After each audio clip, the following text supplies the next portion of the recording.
Good afternoon, everyone. Today is Tuesday, August 16th. Very special day you'll hear more about. Welcome to the Cary Rotary Club. Welcome to the friendliest club in District 7710. Thank you all for being here today, both in person and online. Happy to have everyone. I would like to call on Aiden Jones to come up and offer our reflection. Aiden. Anyone here? Okay. Our heads, true Carians have a magnet in their hearts that attract true friends. That magnet is unselfish and thinking of others first. Rotarians know when they live for others, others will live for them. Lord, allegiance to the flag of the republic for which it stands, one nation under God, indivisible, with liberty and justice for all. God bless America, land that I love. Stand beside her and guide her through the night with the light from above. From the mountains to the prairies, to the oceans white with fall. God bless America, my home sweet home. God bless America, my home sweet home. Thanks everyone for being here today. I'll call upon our County Secretary, Paul Wazakevich, to introduce our guests. Thank you, President. Today we only have one guest. She's been here a couple of times already. Hopefully she'll make a decision to join our club very shortly. Guest of Don Finkspider is Sally Fox.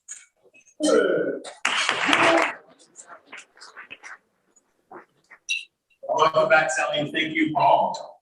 Well, announcements. So I want to, I'm going to give a stand-in announcement here about our upcoming golf tournament. So everybody has August 29th on your calendar, right? So we're starting off at 10.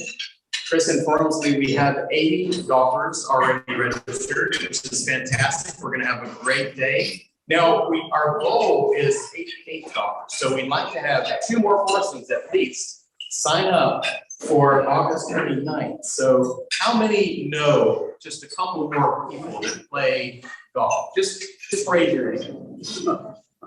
Don Finkspider knows at least one more person who plays golf. So Don's going to reach out, and I encourage everyone else to reach out to your friends. Think about who plays golf, and let's get a couple more persons together. It's going to be a great day on August 29th. Don? I already got 4 more. Oh, there you go. That's good. So match what Don has done, recruit another foursome. Thank you, Don. That's wonderful. Gail Cabrera, would you come up, please, and give us an update on our Reed Creek family night?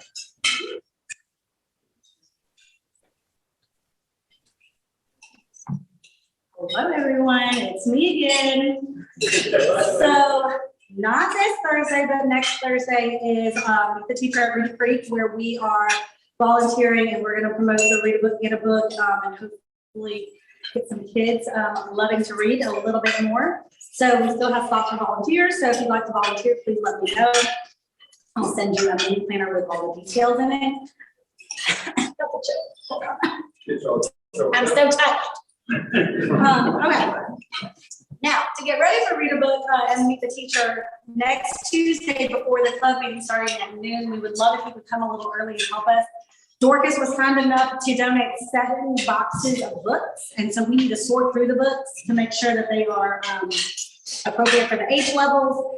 They kind of sort through them for grade levels also, so that we know which kids can choose from which box. So that is next Tuesday at noon. So I'm going to sit there and let you. Thank you.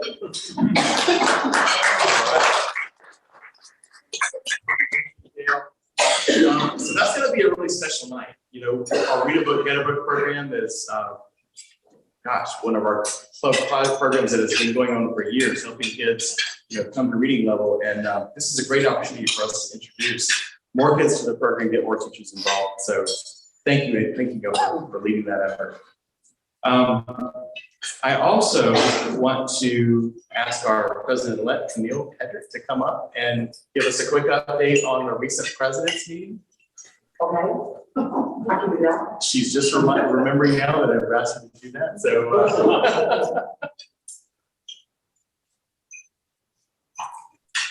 Maybe I should look at the. Yes.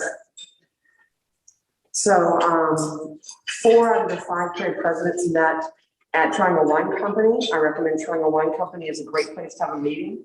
It has a lot of good selections. If you haven't had a meeting there, they have a nice back room. And we talked about some stuff we have in common and some stuff we're working on. One of the things we all have in common is we're all working on communications.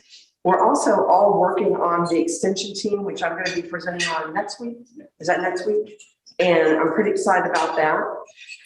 We talked about the number of clubs we have, how we're working on our memberships, and various things. We talked about discovery, Rotary projects. It seems that breweries are very popular with Rotaries in Cary. I found that to be an interesting thing. And one of the things that 2 of the clubs talked about was how they're combining service with Discovery Rotary, so that someone who comes to find out about us is also able to participate in what we have a heart for, which is service.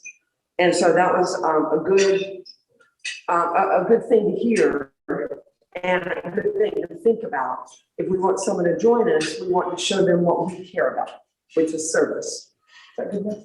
Yeah, thank you.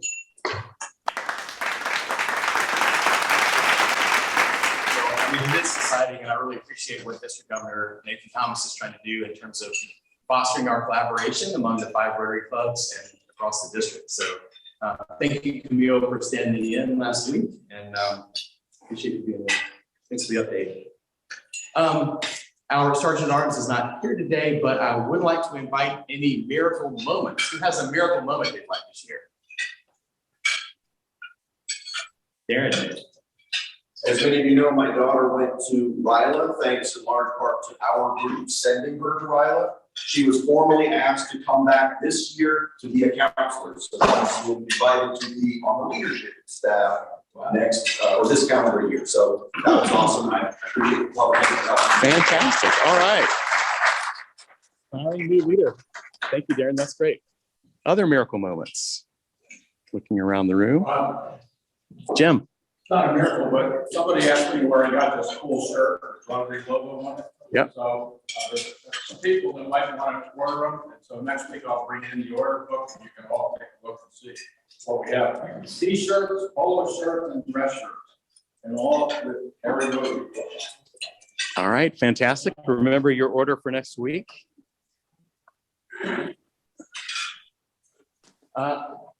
I will offer a miracle moment. My wife and I celebrate our 19th wedding anniversary today, so we're excited about that.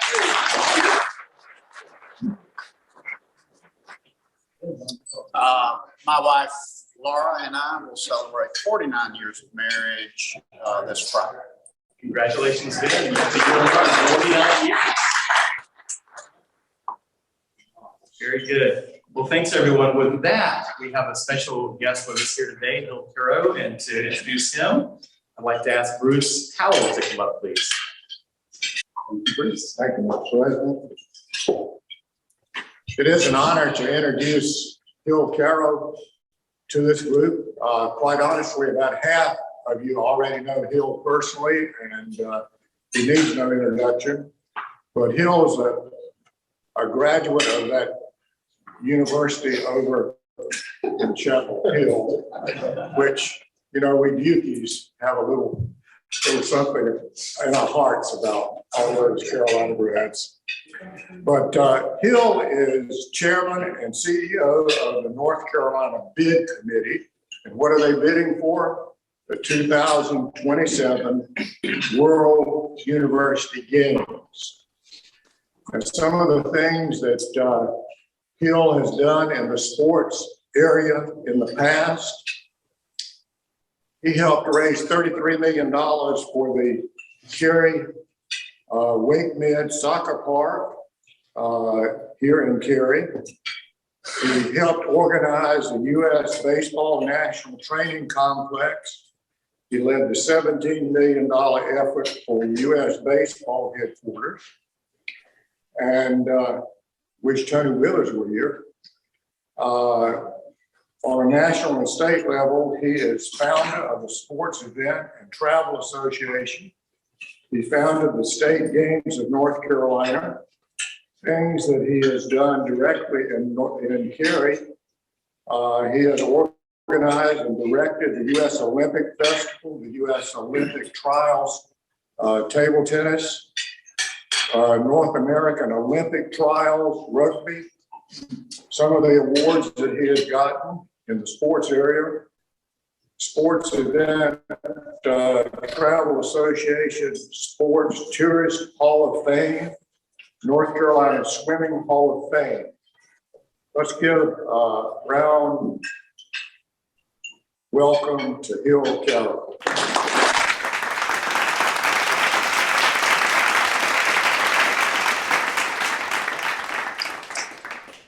Thank you very much, Bruce, and it's an honor and pleasure for me to appear before you today.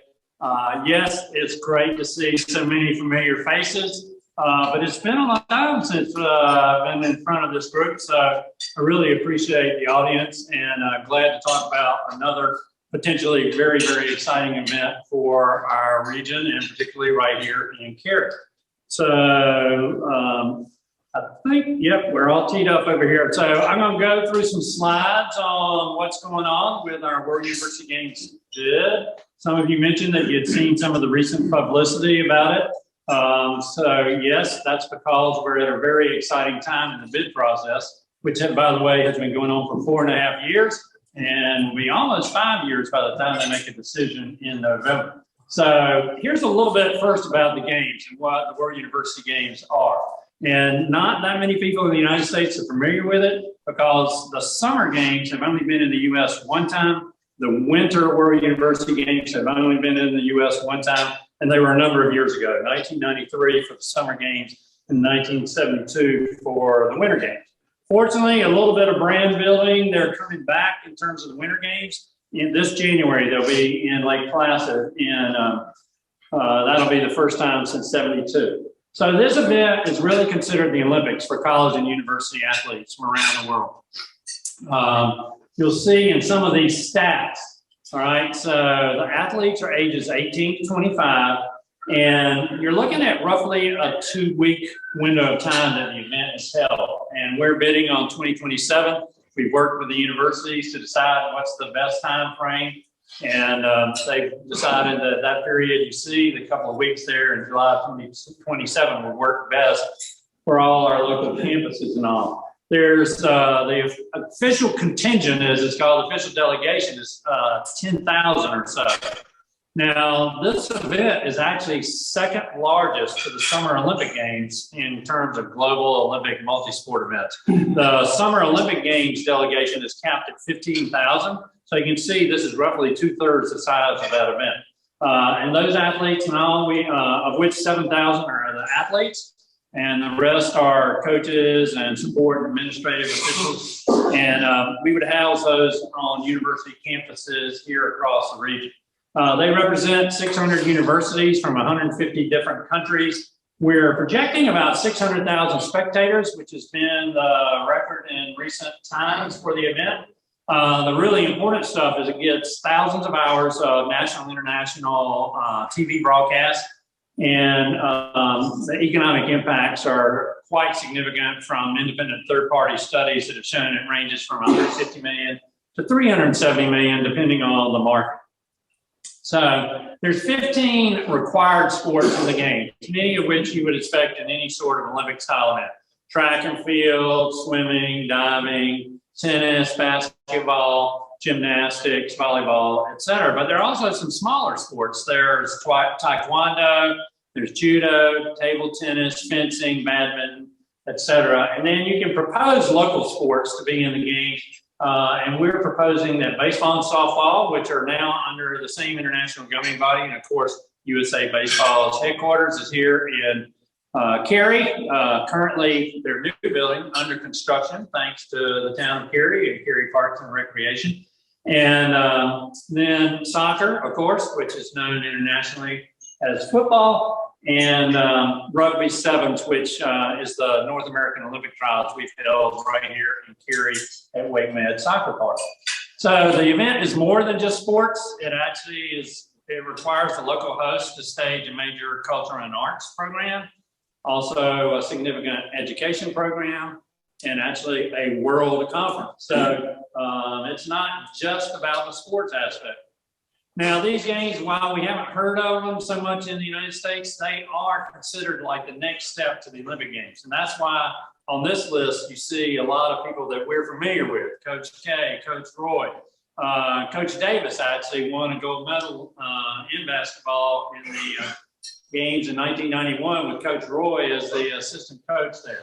Colin Jones, a lot of swimmers that you know, Mia Hamm, et cetera, have all participated in these games. Again, they're working their way up to the Olympic Games, and that's a very important point that we're going to touch on a little bit later on. Now, from the distance, this is hard to see, but just know that these games have been in many of the major cities of the world. They've been in Mexico City, Tokyo, Beijing, Moscow, and many more. And so it's a very amazing event that mainly has gravitated to those areas because the federal government pays for everything. And we're going to talk about how we're going to address that here in a minute. Upcoming games. So the games are held every other year in the odd year, of course, except when COVID intervenes. So they're thrown off schedule after 2019 with COVID in between time. So the next actual summer games are going to be 2023. They'll be in China this coming year. I mentioned Lake Placid coming up in January. So every other year in the odd year, they host a winter games early in the winter months, and then a summer games typically, obviously, during the summer months. And then in 2025, they've already selected the cities for that. Torino, Italy for the winter games, and then what's called the Rhine-Ruhr region of Germany. It's really where Dusseldorf and Duisburg and Essen are located. It's really a 5-city area, very similar to the way we're proposing our host region be Raleigh, Durham, Cary, Chapel Hill, and Greensboro. And we've got a little map of that in just a minute. So here's what I was talking about. We kind of branded this area as North Carolina's university hub. There are actually 19 colleges and universities, counting our community colleges in this region. And there are over 260,000 students attending those colleges and universities in a typical semester. So it's quite, when you put it all together, it's quite a significant college and university area. And we think that really resonates for an event called the University Games. So here's a little bit more of a close-up of how it might look in terms of sports. And keep in mind that this is kind of always in evolution. We're going to talk about the site visit we just had, and they are already changing things around, even based on their site visit versus what we proposed.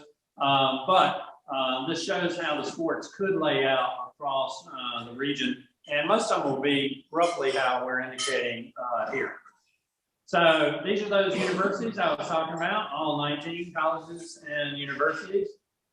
So very, very significant presence. And I will say from our recent site visit, they were very excited to be on our university campuses for a large part of looking at housing and venues and all. Because when this goes to other countries of the world, they don't have universities like we do. They don't have universities that have the sports facilities and the dormitory space that we do.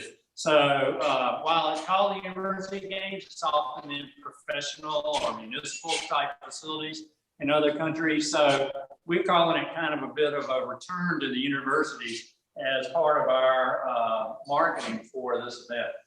So, well, this isn't totally showing up quite well, but there's, the good news is in February of this year, after all the time and effort that had gone into it, we got named as finalists. Now we got, before that, a year prior to that, we got selected as the U.S. nominee. And we, being the region, all right, as the host city, even though it's a region, These events are so big, they're really conducted across the region. You heard me describe how Germany's going to do it. Korea, our competition, I'm going to show you in a second. They're really roughly the same geographic type of area.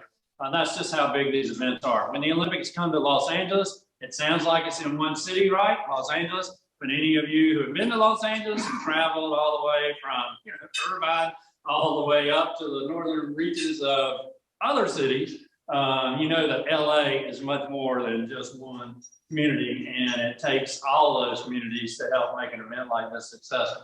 So our bid is pitched as North Carolina's bid. It's North Carolina, USA, and we're contending against, let's see, right, I may need you to advance a slide there because the clicker wanted to quit on me. There we go, thank you. I like the manual treatment here. All right, so go back one if you would. All right, there you go. So this is the area of Korea that's contending against it. Against us. It's called the Chungcheong region. It's really centered around two cities, Sejong and Daejeon, and the two provinces on either side, which are South Chungcheong and North Chungcheong. So you can see it's a region. It's about 2 hours south of Seoul by train. And so that's who our main competition is. And we're looking to try to see if we can get past those guys in November this year when they make the final decision. So I think you're going to have to keep going, Rod, because clicker still is having difficulties. So thank you. I really appreciate it. So this is kind of a bit of a timeline to show you we're about to the finish line of this whole process after all these years. We are working really hard on that red line, the formal bid submission, which is due at the end of this month. And we just completed the technical site visit just at the end of the first week of this month. And they were here for an entire week. 3 representatives of the staff of the International Governing Body, which goes by the acronym FISU, the International University Sport Federation. They're based in Lausanne, Switzerland. They're just down the road, literally about 3 blocks from where the International Olympic Committee has its headquarters. And most of the international governing bodies of sports are located in and around or have a major presence in Lausanne, Switzerland. And so you see, we have one more site visit coming up in September. That will be the CEO, the president, the vice president, and the head of FISU Games, their summer game, will be here for about 5 days in September for what they call the final evaluation. It's more of a high level rather than get in the locker rooms and count the showers type of visit. And they'll have us have a presentation in South Korea too at their executive board meetings in Brussels, Belgium in November. And on Saturday, the 12th of November, they will vote and decide between the two for 2027. All right, so let me just talk a little bit about the technical site visit we just had. That photo up in the upper right, that's representative of the delegation. So Jean Zhao, who is the head of the Summer Games, is the one speaking there. The two on the far left, Brian Carrera and Andrea Michela, are part of her staff. And then Dan Guerrero, the person standing close to her, he's actually the president of our U.S. Federation. They're the ones who selected us over Austin and Indianapolis to be the U.S. representative to go into international competition. Dan himself was a longtime athletic director at UCLA, just stepped down just a couple of years ago. So it's actually really great having him lead our U.S. organization, you know, as a longtime Division I athletic director with a really great athletic program. He has tons of contacts. He's a go-getter type of guy. And he has been with us every step of the way on our campaign here. And so go back just a second, if you would. Yeah, I'll give you the high side. Okay, so yeah, one more. Go. Now you got it. There you go. All right. So you can see how we divided up the site visit during the course of that week. So we spent an entire day on Raleigh facilities, then the next day, Raleigh and Cary. We had a wonderful time here in Cary. We went to all the major venues you would think in terms of Cary Tennis Park, USA Baseball, Thomas Brooks on the softball side. We also went to Wake Med Soccer Park, We had lunch at the chamber. Thanks very much to the chamber, who's one of our sponsors, with the mayor and city staff and the officers of the chamber as well. And then we went on to finish the tour at the Umstead Hotel, which is where, of course, I'm putting the CEO when he comes. And so that's why we're raising money for the bid, because as you know, there's some expense involved there. And then we went on to spend the day in Durham, and then the next day in Chapel Hill. We finished up at Elon and Greensboro, and then we had an entire day where they kind of grilled us in meetings, but we also did some nice presentations. We had our medical committee, our transportation committee, which is headed up by Chuck Latuka, the head of Go Triangle, and others who are all working hard on this. And it went very, very well.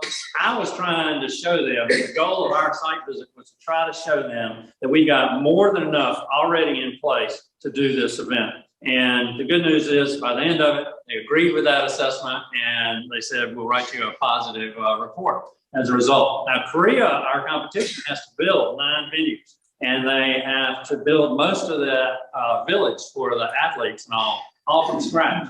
And now the government of Korea has promised $200 million to do that too. So that's what we got to contend against. So you get the picture. All right, we're ready for the next one. All right, keep going, one more. And so what's our cause for optimism? Okay, if we're having to contend against guys, Korea, for one thing, by the way, has hosted this event twice since 2000, most recently in 2015.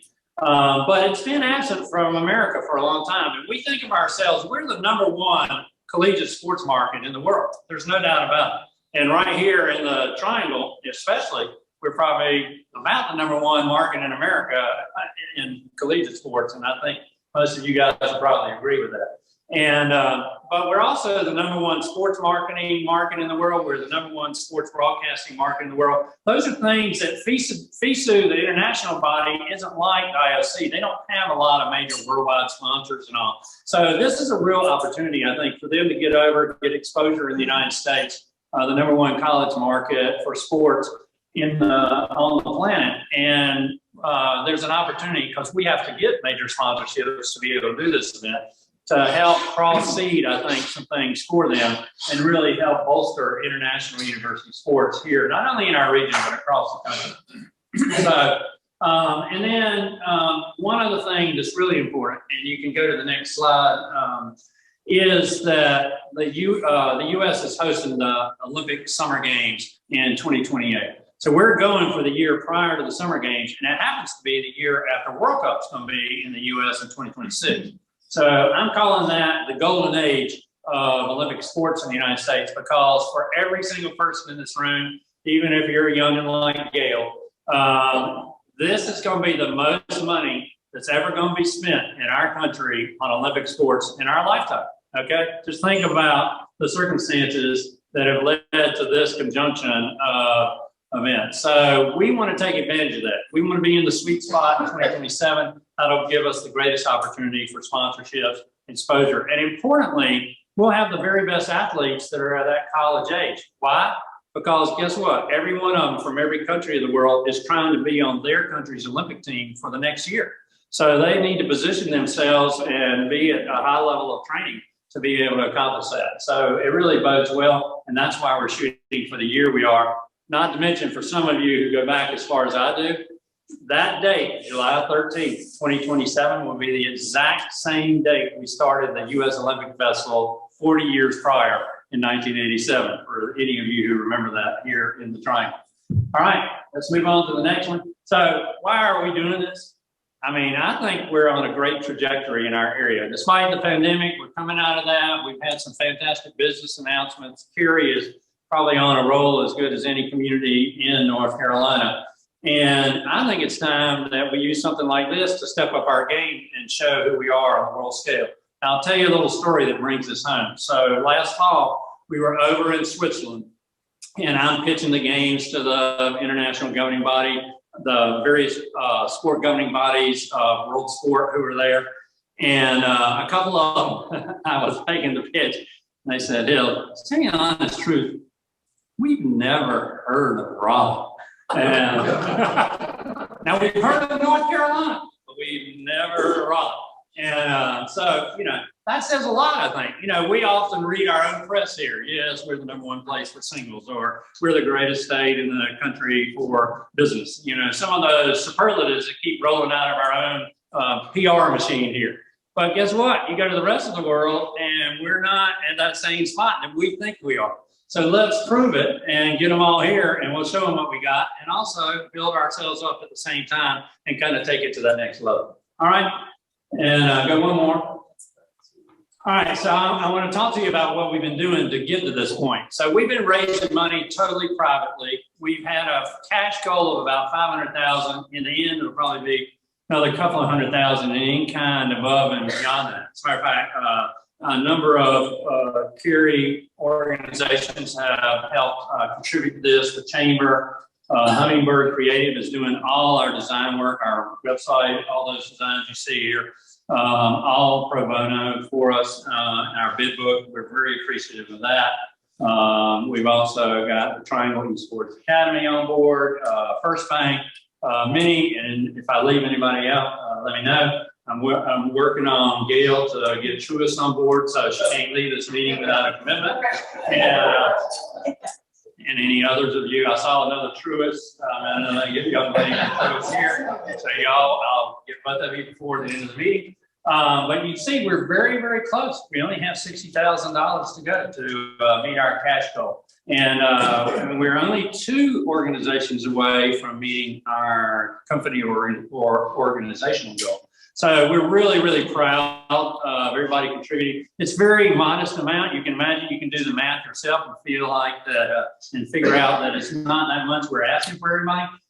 But the point is to be able to show the international governing body that we've already got a lot of businesses and community support for this already. And so that's a great starting point. All right, next slide. All right, and this is a pie chart. You know, I had some accountants at the last meeting, so they have to have a pie chart. That just shows how we expend it. So you can go on to the next one. Nobody can read that anyway.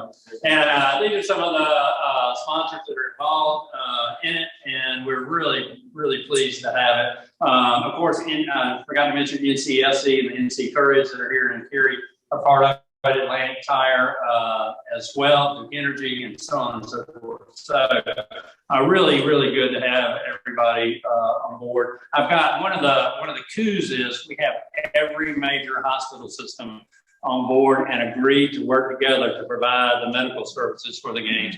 Cone Health in Greensboro, Duke Health over in Durham, and Triangle, and Wake Med, and UNC Health and Rec. So we're really excited about that. All right, next one.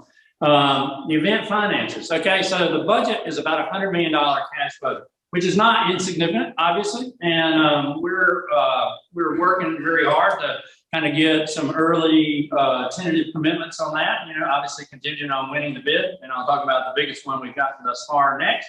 But we feel like about 25% can come from event revenues, merchandise, ticket sales. Even the countries that participate help contribute to housing and feeding a little bit. You know, it doesn't cover the whole cost, but it makes a difference and adds up on event revenues.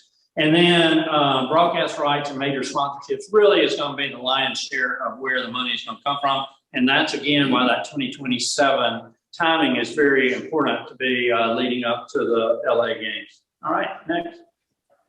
So we recently, fortunately, got a $25 million commitment out of the North Carolina legislature. And for those of you, such as Ben, who have often, you know, had to deal with legislature and all, that is an unprecedented commitment for any sports event of any kind ever in the history of North Carolina. So we were thrilled that the state of North Carolina is willing to put that much on the line. You know, obviously it's totally contingent on winning the bid, otherwise it goes to zero.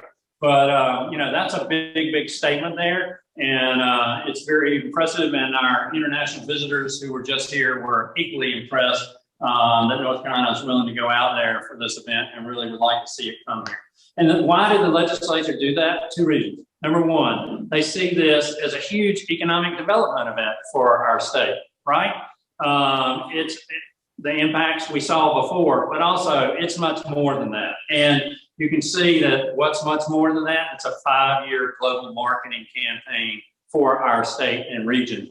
And that's huge. And all the momentum that we see in the area can just be taken up to the next level. It's like, you know, I tell them, I said, use this, if we can get this, use it to leverage all those projects we've been wanting to do for 20 years. I told Jim Goodman, I said, you think you're going to finish Dix Park in 2029 and you've got 150 countries of the world coming here in 2027? I don't think so.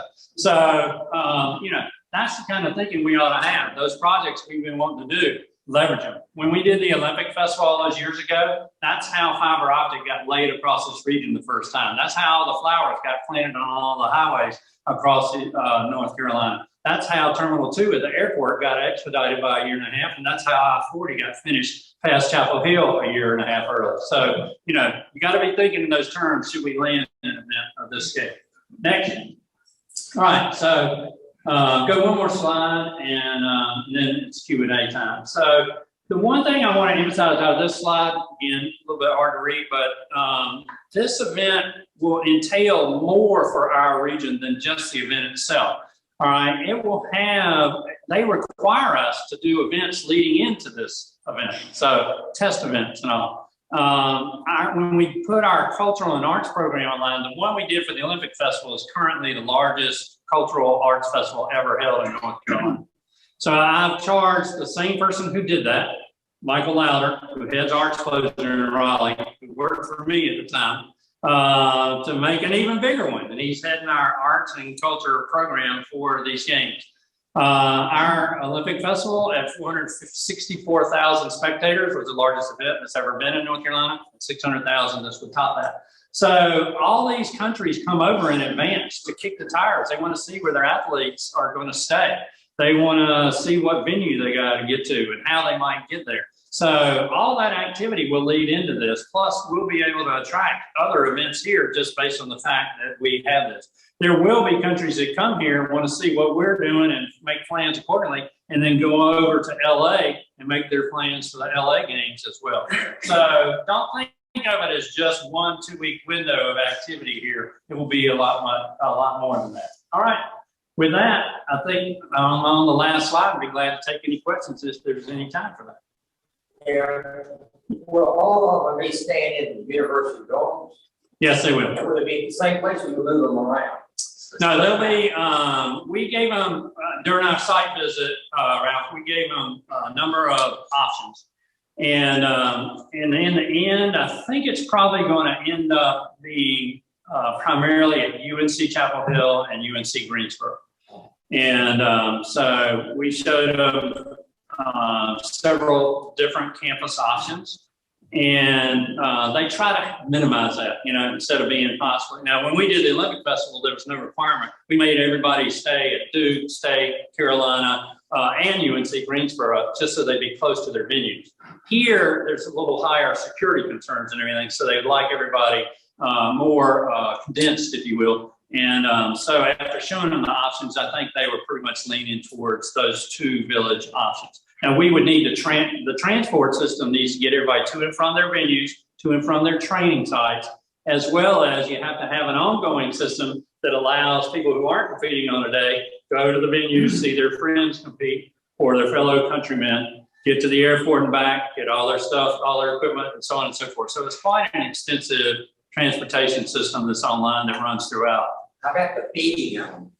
The feeding, that's a big deal. Yeah, we do that at the university dining halls. And both UNC Greensboro and UNC CH have fantastic dining facilities. As a matter of fact, for those of you who are, you know, we won't let Bruce know that you're a Carolina person. Those of you who are familiar with the Blue Zone at the south side of the end zone there, we've actually gotten that freed up to potentially be an extra dining hall to add to Chase at Carolina, because we would probably have somewhere close to 5,700 athletes on South Campus at UNC, and you need a little bit of extra feeding capacity there. The nice thing was UNC told the guys at FISU, said, hey, we're not using the Blue Zone during the summer. You can have this as your offices for, they were like, wow. So that was a really great offer. And I will say UNCCH, they brought out the chefs and prepared a special meal at Chase for our visitors that was like over the top. The mayor of Chapel Hill came, she was only going to wave and give everybody a welcome message. When she saw all the food they put out, she stayed, she took a doggy bag home and everything else. So it was quite impressive. It really made a very good impression on our guests. Other questions? Yeah. So with such a large international event, how do you go about mitigating the risk of COVID? How's that? Yes, so the good news is, I guess, that after these last several years, we have a lot of practice of that. Yep. And the other good news is we probably have some of the best medical institutions in the country involved, joined at the hip on our bid. And so we would rely on a lot of expertise and experience and recommended practices for how to do that the best way possible. And that's, let's take COVID aside. I'm a veteran of 13 Olympic Games, a couple of Pan American Games, Africa Youth Games, things like that. They're actually, when you bring people together from all over the world, there's almost always some bug that goes around. We always refer to it as Olympic flu. You've been traveling 15 hours on a plane, you're tired, you're tense, getting ready for your competition if you're an athlete, getting ready to support athletes if you're not. And so there's almost always something like that. And they're usually got good practice at trying to help. It's not maybe COVID, but it's a flu bug or similar. So I feel like we're pretty well prepared.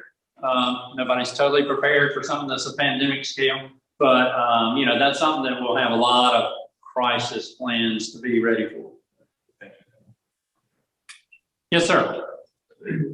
You guys have done a heck of a job with all this. Can you describe your support staff? You're not doing all this yourself. No, we've got a couple of interns.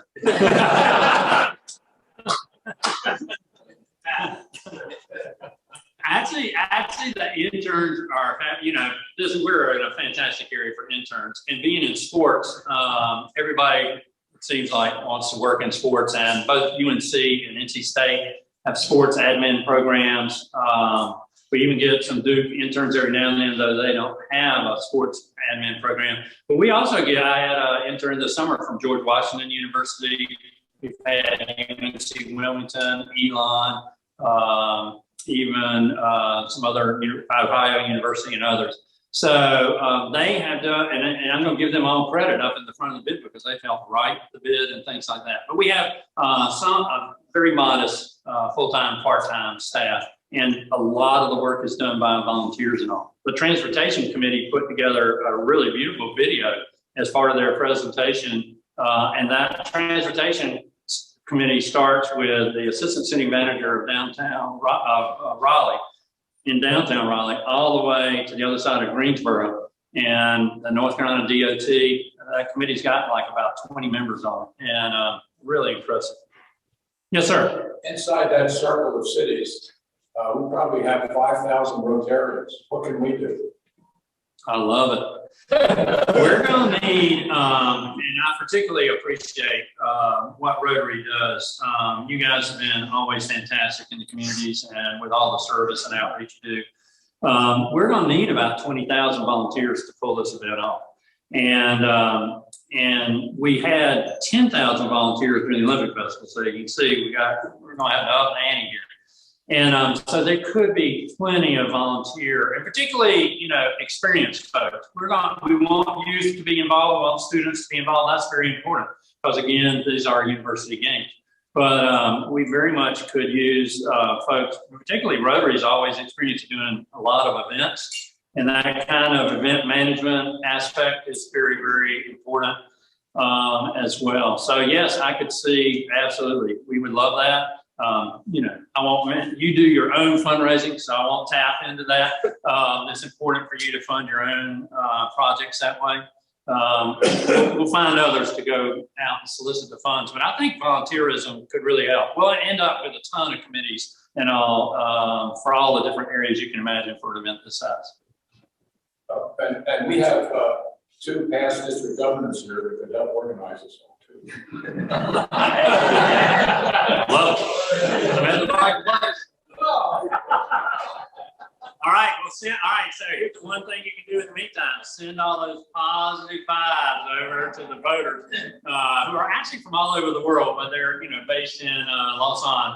And, send all those positive brainwaves. They need to come to the US, and then we'll be able to take advantage of this if we land. Thanks so much for the audience, really appreciate it.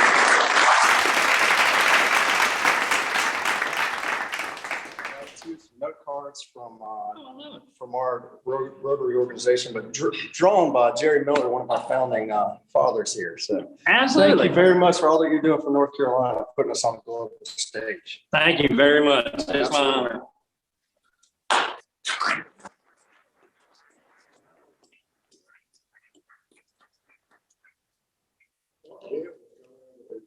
Bill, thank you so much. Bill, thank you so much. I want to just close out our meeting here with a few additional announcements. Some member anniversaries. Rose Edwards celebrates 19 years in our club on the 19th. On the 21st, Frank Shell, who's here with us today, celebrates 15 years in our club. Congratulations, Frank, thank you. We mentioned some wedding anniversaries. Mine and Terry's, Ben and Laura's. Also, Bruce, True, you and Mabel on the 21st, celebrating 57th anniversary. Congratulations.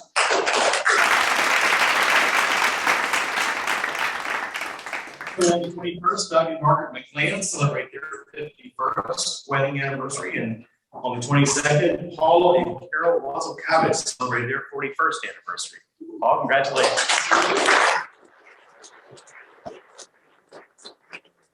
So next week's meal, it will not be next week's meal, is our own Camille Hedrick. And as Camille mentioned, she's going to be describing one of the 6 primary goals of our club this year, and that is to establish a new Cary Rotary Service Club extension. This is going to a new level here, just in time for the World University Games. So look forward to Camille's presentation next week. Along with Camille's presentation, we'll be eating crispy chicken salad with blue cheese and bacon and tomatoes and avocado ranch dressing. Look forward to that lunch. Our program in 2 weeks is Mayor Jock Gilbert, who will provide an update on the town of Apex. So that'll be in 2 weeks. Phil, I want to thank you again for being our speaker today and sharing this information. We will be thinking about you and pray that the meetings go well in September, and we'll all have our fingers crossed on November 12th when the announcement will be made. So we think about that, and again, happy to offer you support we can. Sally, thank you again for visiting. Appreciate your being here, and come back. Camille and Gail, I want to thank you for standing in for Bob, who was on vacation this week. I think we've done it. So thank you all for that. And for everyone, thank you for being here. With that, I'll ask our newly inducted member, Thomas Bell, to come up and lead us out in the 4-way test.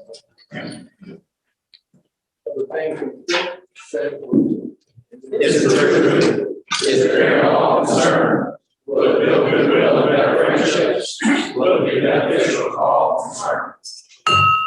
Yeah.